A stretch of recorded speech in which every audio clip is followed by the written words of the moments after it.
Hey guys, and welcome to my YouTube channel. Welcome back. I know it's been a minute. I apologize for not posting for the past 2 weeks, guys. I needed to get my life in order. I needed to get my life because I wanted to sort out the content for us going forward. I've got so many incredible people coming onto this channel. You guys have no idea. Incredible people coming onto the channel, incredible people coming onto IG. So we're going to be doing a lot of Instagram lives. Please make sure that you guys are tuned in because it's going to be absolutely incredible. So guys, you know what, I actually realized that I have not done a about me video. Like, a lot of people obviously joined in because of the videos that we posted, but they don't actually know me, and I wanted to take this opportunity to do like a little bit of an about me session, so as to tell you guys who I am, where I'm going, and what is what in my life. Cool. So let's start at the beginning. So who am I? My name is Phelisa Siboyana. My husband calls me Pearl, and my older sister calls me Pearl as well. So that's like their name for me. I am the last born of 3 daughters. My mom was a principal, and my dad was an agricultural specialist. So my parents come from the Eastern Cape. My dad comes from a clan of people called the Shubi people, and my mommy comes from. I'm actually from such a mixed family, you guys. From my dad's side, my grandmother was half colored and my grandfather was Shubi. From my mom's side, my grandfather is Zulu and my grandmother was Sotho. So yeah, it's a lot. So that's why I can actually speak a lot of languages. I speak about 5 languages fluently: English, Afrikaans, Zulu, Xhosa, and Sotho. I can understand. My husband is Venda, so gosh, I'm trying to learn Venda and it's so difficult, but I have to learn it and I love learning it. And yeah, so those are the languages that I can speak. So I've got 2 older sisters. Bomikazi, she's married. She's got 2 little babies and I'm so happy for her. I'm an auntie. Also have my sister who is in the middle of us. Her name is Yolanda. She also has a baby. Her baby is Milani and I love her to bits. And then it's me. And then I've got a younger sister. She's actually my cousin, but we grew up as sisters. She's also got a baby, a girl, Milino, and I'm actually her godmother. So super special. I'm on the only without a child. I know what you're thinking. I know. And my babies are coming, guys. Just give me a moment. Yeah, so that's my sisters. My mom and my dad met when they were pretty young, and they obviously got married and they had us. My daddy passed away when I was 8 months on my mother's stomach. And by the time when my dad passed away, the doctors had declared me dead because there was no longer a heartbeat in my mother's womb, because of the trauma that she was undergoing. She was like 26.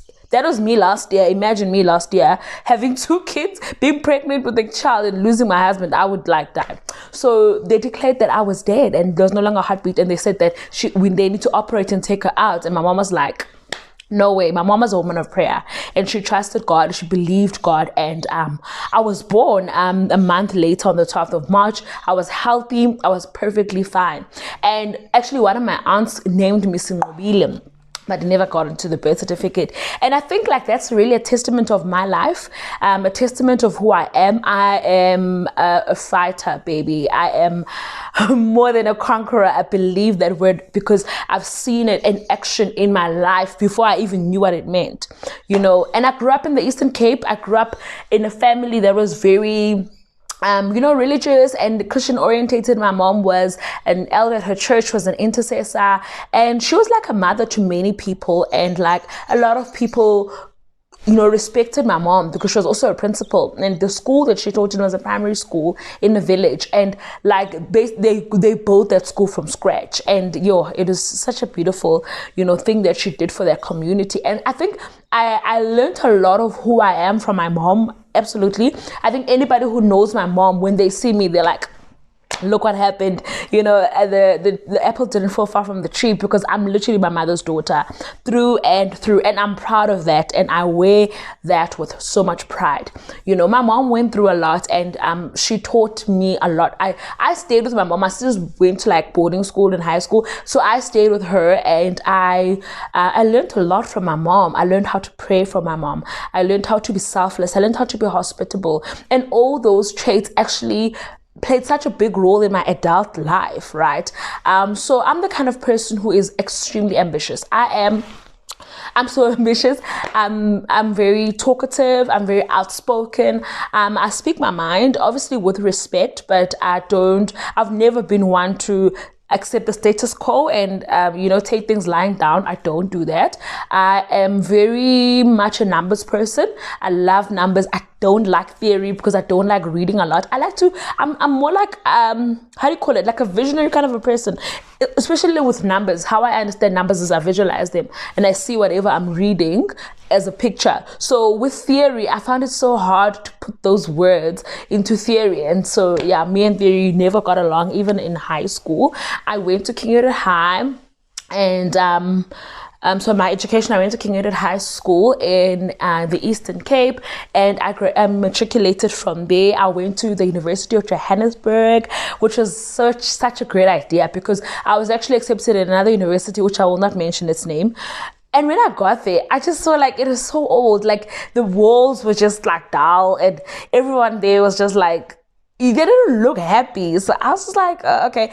And then I went to UJ on the same day with my family. When I got to UJ, the lawn was green, the walls were colorful. It was me. And I was like, actually, I'm staying here. And then so I decided to do accounting at UJ because I was accepted at both those universities. And that was actually the best decision I ever made because UJ was amazing, guys. The accounting curriculum is one of the best in the country. And I got a lot of exposure and I met a lot of incredible people at UJ. So I did become accounting and I majored in finance, tax, accounting, and auditing. And so by the time I was in my 4th year, I was only doing 2 subjects. So I was like bored, and I'm one person who always needs to do a lot of things at the same time. I can't function but doing one thing at a time. I need to multitask. That's how my brain works. It's weird, I know. But anyway, I was bored with like doing one subject. So a friend of mine was working at a bank, at a private bank in Sandton, and she was like, there's actually like an after hours program that you can come into and you can work after hours and make money. I was like, okay, sure. In my head, right, I always said, I'm going to work at that bank. And people were like, no, they only take CAs, you wouldn't qualify, whatever. But I was like, I'm actually going there. And guess what? I went into an interview and they took me. They had 100 applications for that role.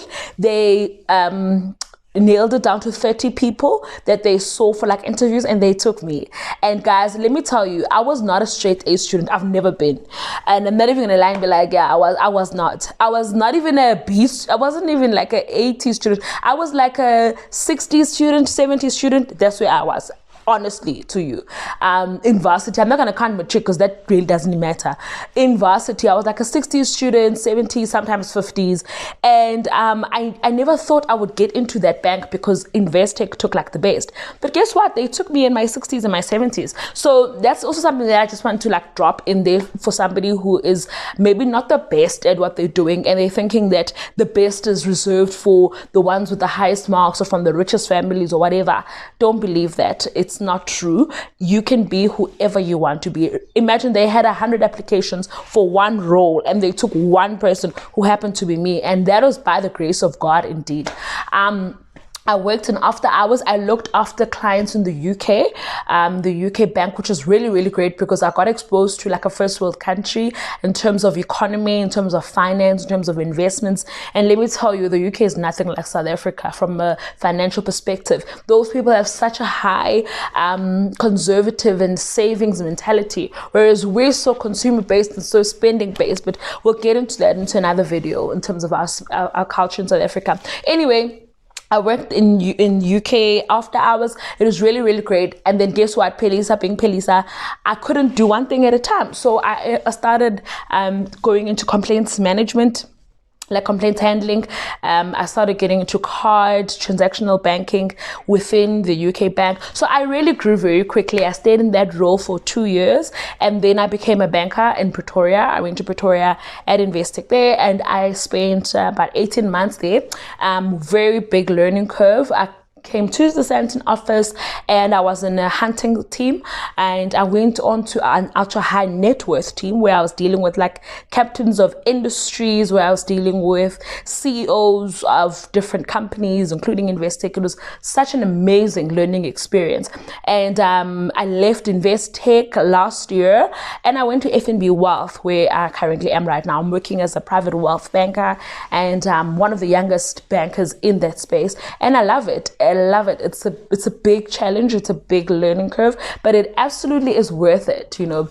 So my professional career is there, well, that's what it is. But I also have a business on the side. I also have businesses on the side. I'm very passionate about entrepreneurship. I'm very passionate about like creating opportunities in the middle of crises. You know what I mean? I'm such a person who likes to look outside of the box. I never want to be confined to one salary. I've been there, done that, got the t-shirt and hung it up, honey. You can't rely on a single income, guys. You can't, in our economy, in our time, you know, only be looking for one source of income. It doesn't really help in our world, especially living in Joburg. It's so expensive, the standard of living here, you know what I mean? So I get multiple income streams from side hustles that I do. I'm a firm believer in side hustles, and we'll do episodes on side hustles where I will teach you guys, I'll help you guys on how to sell, when to sell, what to look for, what to invest in, what not to invest in, and all that kind of jazz, to make sure that you get yourself a supplementary income. I'm not saying quit your job. I'm saying have a supplementary income. Do something on the side that will supplement your income, that will help you to grow. Right, so that's what I also do. I also have some businesses with my husband. He's also a businessman, and he is an accountant by profession. He's very numbers orientated, and we love working together, because if you guys think I'm crazy, my husband he's next level, and he's very, very driven, and his work ethic is like 100%. He pushes me a lot, and we have a lot of things that we've planned to do, and so what are my passions and what are my interests? My passions and my interests really lie in empowerment, in personal development, in developing other people, developing leaders. I'm a firm believer in purpose, that when you live your purpose, that your God-given purpose. Now, when I'm talking about God-given purpose, I'm talking about that thing in you that no one can duplicate. They can copy your methods, but they can't duplicate your grace. They can do what you do, right? But they can never duplicate the favor of God that is upon you to do what only you can do. So what I do is I help people to bring out that thing in them that makes them, that cloudy, that thing. So that's what God has graced me to do, to really help people birth their God-given purpose. And I mentor a lot of young ladies. I've got a foundation called Her Majesty, and we do mentorship. We do like development on young women, especially women that come from, backgrounds that are not so great. That's where my heart is, mentorship. I also do like a lot of philanthropic work. I'm part of an organization called Ignite South Africa. Love it. It's a prayer network, and we also do a lot of outreaches. So every month we donate food and clothes and blankets to families that have been affected, especially under COVID-19, where incomes have been lost and hope has been lost. So we pray with them, we give them food, we give them blankets, and it touches my heart to hear the testimonies of people that we are able to help by the grace of God.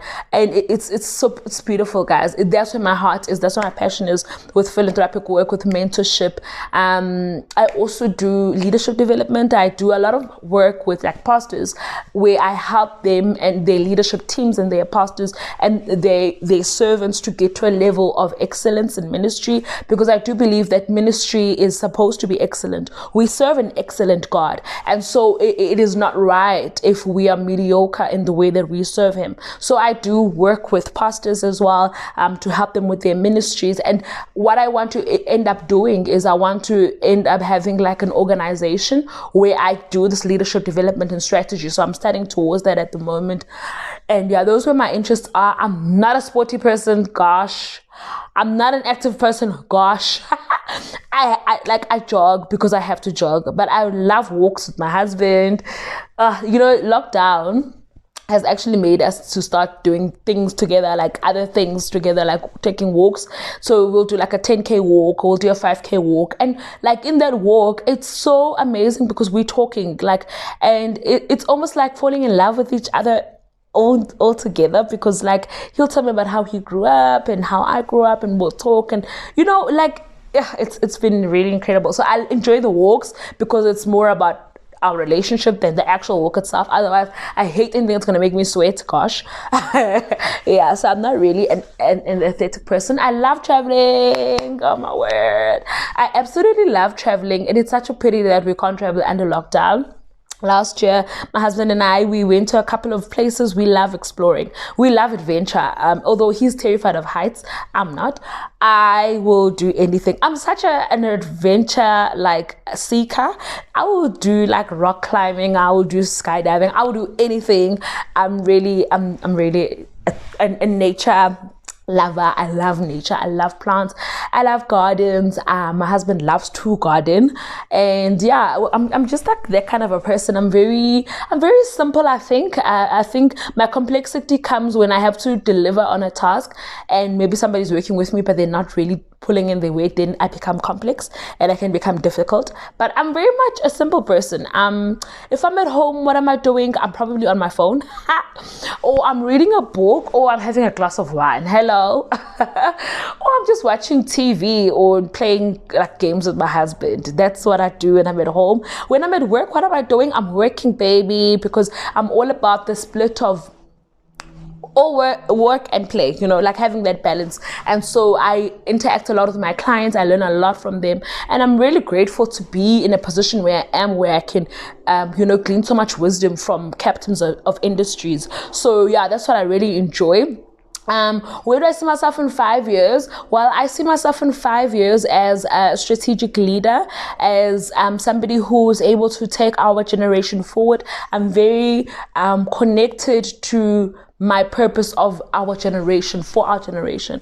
I see myself in 5 years as obviously our businesses having really been established in the marketplace. I see myself in 5 years as a mommy. I see myself in 5 years as a woman who's really going to affect change, not only from a financial standpoint, but also from a family institution standpoint. I believe in families. I believe in the power of the family unit. And if I can help families come together in a way of counseling or coaching, or the philanthropic work that we do, or healing, I'm all in. I'm all in for that. I see myself in 5 years as somebody who would have traveled a lot, and I see myself as successful. And what is success for me? I think success is very different for everybody. And I think it's very important, guys, that you define success for yourself. What success is for me is impact. Success for me is being able to impact people's lives in a positive way. It's being able to minister hope to people. It's being able to minister healing to people. That's success for me. Success for me is my sisters and their children and their families being okay. It's them being happy. It's us communicating. That's success for me. Success for me is my husband and I being on the same page, growing, loving, forgiving each other. That's success for me. And money is not really in my idea of success. Money for me is a by the way. It's something that happens in the process of, and I know I'll make a lot of it, but it's not my goal. It's not my success, picture. My picture of success is a happy home. It's a happy family. It's impacting people's lives, and me. When I leave the earth, it's knowing that I've left a legacy of love, of trust, of empowerment, of purpose-driven lives. That's what success is for me. And so, yeah, I'm on this journey now where I'm like repositioning my brand on social media and stuff, because I really want to live out my purpose. I think it's time that I stop making excuses and stop procrastinating and really start living out my purpose. And I'm one person who's very conscious of myself, in the sense that I'm very aware of my strengths. I'm very aware of my weaknesses. And I want to purposefully work towards being a better person, work towards being a better wife, a better sister, a better, mother to be, a better everything in my life. It's my purpose to do that and to be better in that, So I love worship. I love prayer and just about my faith. I love meditation. I love spending time with God in a way that is not self-seeking, but in a way that looks to glorify him, in a way that looks to honor him. I'm not perfect, not by a far chance, but I love how God never gives up on me, and he's always constantly and consistently pursuing me.